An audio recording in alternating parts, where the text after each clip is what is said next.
Hello everyone, welcome back to the channel. It's been a while, and I know it's usually been a while since my last video, but it's been a while since my last video. Mainly this summer has been shit. There's the weather, and there's having caught COVID, and then my other half caught COVID, and that was immediately after a work conference, so that was an entire month basically not being able to ride. Then I tried out a new microphone and it was crap, so that wasted a whole bunch of footage on various rides I did while trying to fix it. So I'm back with my original microphone now, my Purple Panda,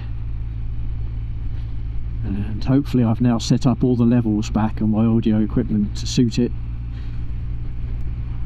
and everything should be now right as rain. Well, speaking of rain, no, they said definitely it wasn't going to rain this evening. Definitely not,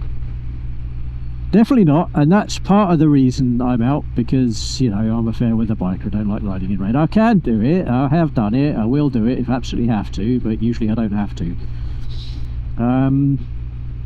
So what am I doing tonight? Tonight, it's a Wednesday night. I'm heading out to a little place in Norfolk called Fendicks Fishery, where they have a two-wheel Wednesdays bike night. I've been to a couple of them. It's usually a good turnout. And as you get nearer and nearer, obviously you have to kind of try and obey the speed limits, because you know that the police will be out whenever there's a biker meet. So, you know, you get to see quite a few bikes, you get to talk to some nice people, and also they do fantastic burgers. I mean, absolutely fantastic burgers.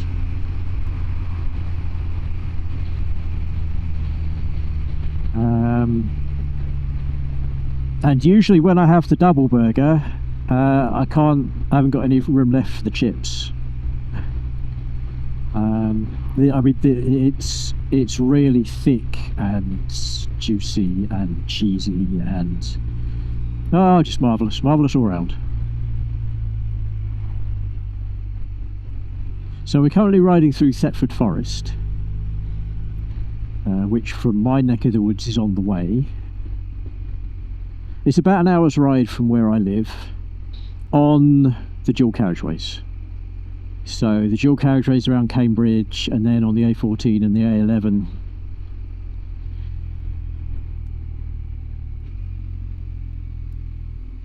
So not the kind of motoring that I'd want to take the R12-9T on, despite the fact I would love to take the R12-9T to this bike night.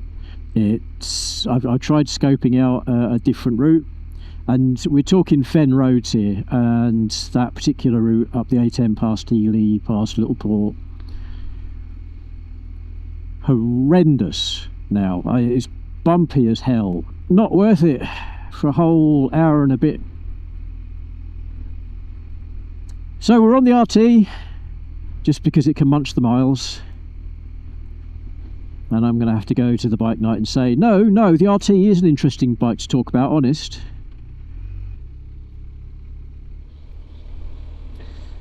Yeah, so hopefully I remembered how to make sure all my batteries are charged up and everything. I get the feeling that there's a couple of my Insta360 batteries that are starting to reach the end of their serviceable life.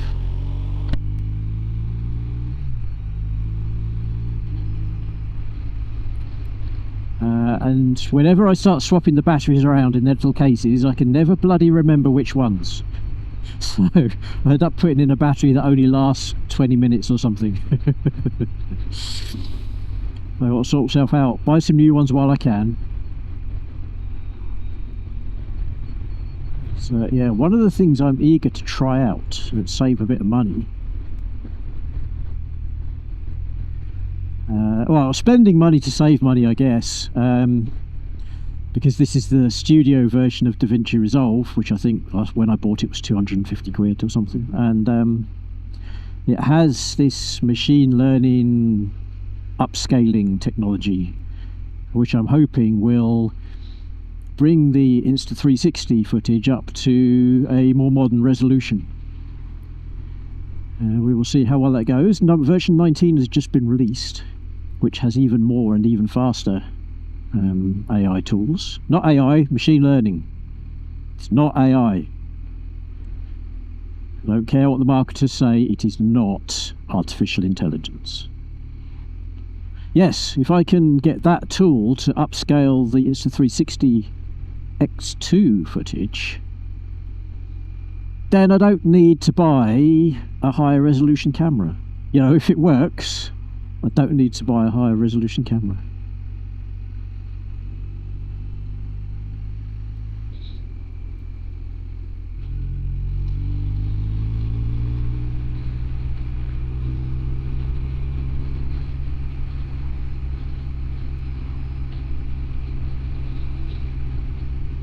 So we'll see if this footage comes out in this twilight. It's not quite twilight yet, I think it should be nice enough.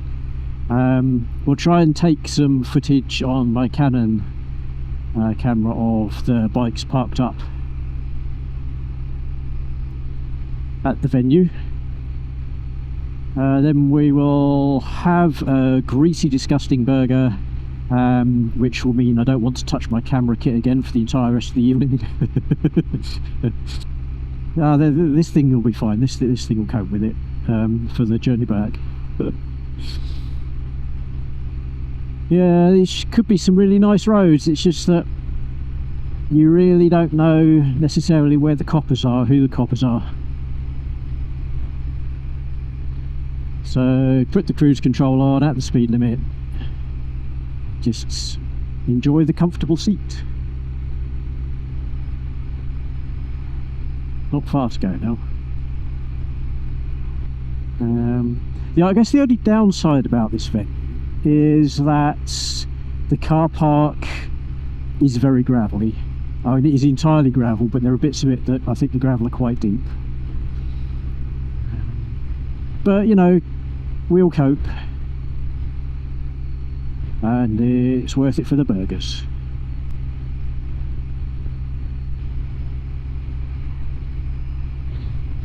Well, that's a sign that police are around. He was taking a bit of a risk there, because I could have been the copper, but then I'd have pulled him over for warning people about... Is that actually an offence? I've heard it is. Warning other motorists about speed traps up ahead. Wonder if I go past them I should give them a cheeky wave. I suspect I'll be doing quite a bit of editing on this, because this can't be particularly exciting to watch.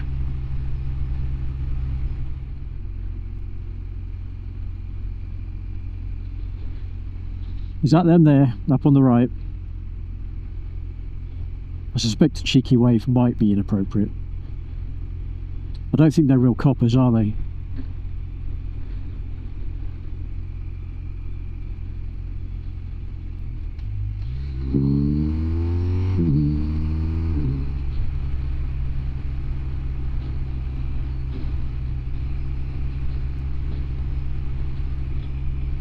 We will assume that this is the place. I've never quite got to placing the sat-nav point exactly at the right place. So you see we've blasted past the target on the sat-nav screen there. Now, here we come. Here we go, sorry. Fendicks Fishery. And burgers.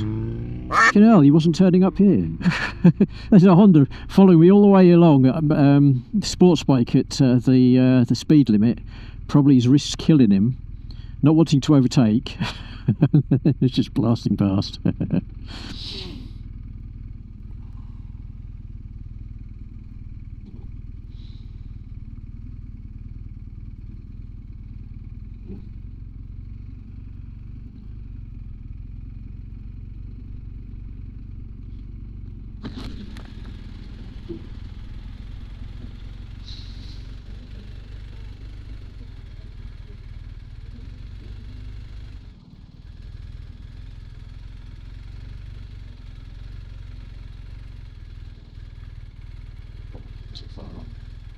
There's a space.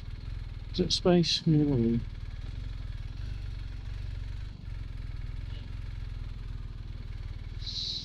Don't really want to be doing the U-turn on gravel like this.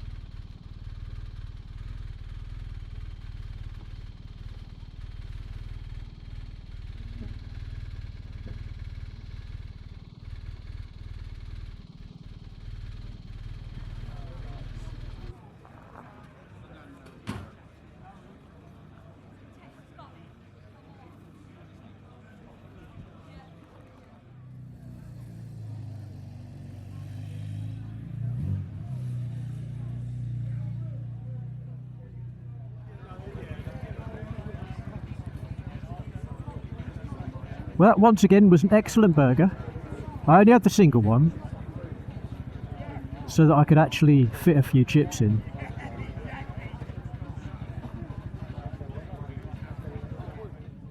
Didn't really get to talk to anyone. Well, I mean, it's now 7:15. The sun is very low in the sky, and I suspect it might be dark by the time we get back, or at least, you know, twilight. So I want to try and get back before it gets too bad. Anywho, on a brighter note, yeah, my belly's now full. There were some interesting motorcycles. I got the Canon camera out just to take a few, I don't know, B-roll segments. The few times I've actually done that, actually taken video with that Canon, and then got the footage back and uploaded it and edited it. It's amazing how little you come back with. You think you've taken a motion picture's worth of footage, and it's just like less than a minute. You think, oh shit, what am I going to do with that? What am I going to do with less than a minute of footage? Maybe I can loop it again, maybe no one will notice. But there were some interesting bikes there. I had the image stabilised lens on, and I had the autofocus on, and I tried to take the footage from a low down, more interesting angle, and I tried to take some longer shots of the people having fun outside the bar. So yeah, when I get this home, when I get it uploaded onto the computer, I will try and upscale. One of the first things I've got to do, obviously, with these 360 cameras is you've got to upload it into the 360 app on the computer so that you can render out the camera views you want. And that's the thing that results in the low resolution, because although it says it's 5.7K camera, that 5.7K is shared across the whole 360 degrees. So when you get to what you would consider to be a more conventional camera angle, just pointing forwards, the kind of thing you might think a GoPro or an Osmo Action or something would be taking, you've cut out an awful lot of those pixels. You really don't have many pixels left. So if you're lucky, you might get a 1080p view. And I'm hoping that the DaVinci Resolve thing can fill in the gaps and give me a bit more resolution. So after I've rendered my camera angles out and imported it into DaVinci Resolve, we'll see what it can do. So yes, it turned out to be dry. I was a little concerned, you know, looking at the weather radar map throughout the day, seeing them update it and change their minds about where the rain was actually going to fall. You know, there were certain times of the day when it was going to be a thunderstorm over the route at the time I was going to be travelling, and then they changed their mind and say, oh no, it's going to die out by the time you travel, and then it's, oh no, it's going to be completely dry. Unfortunately, it was completely dry, so that's good. And now I have a relatively comfortable ride home, and I've put my rainproof layer in again, not because I'm expecting rain, but because it's really good at keeping the wind out. I'm just thinking, you know, this time of year when the sun goes down, the temperature suddenly drops. And you don't want to be caught out freezing cold on a motorbike. It's an interesting question. What's worse, too cold or too hot? Sweating like a pig or freezing your nuts off? Thanks very much for watching if you got this far. If you liked the video, please click the thumbs up. And whether you liked it or not, please put a comment in below. I do try and answer all the comments I get. If you like the content on the channel, then please consider subscribing and hitting the notification function. ride safe, and I will see you next time.